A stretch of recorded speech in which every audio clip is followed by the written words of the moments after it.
एकेकानं बोला, नाहीतर कोणतीही चर्चा न करता तुम्हाला ड तुकडीत बसवण्याचे अधिकार आहेत माझ्याकडे. मी बोलू?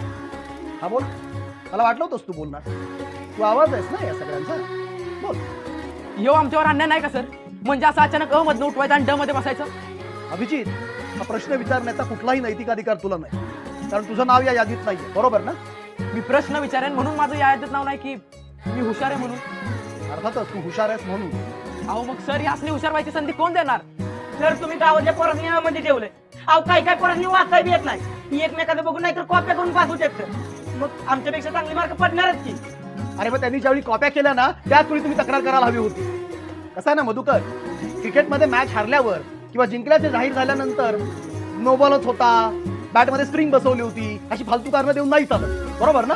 सर मी त्यावेळेस सांगितलं कुकडे सरांना ती कॉपी काढतात म्हणून, तर त्यांनी मला गप केलं. तू माझ्याकडे येऊन तक्रार करायला पाहिजे होती.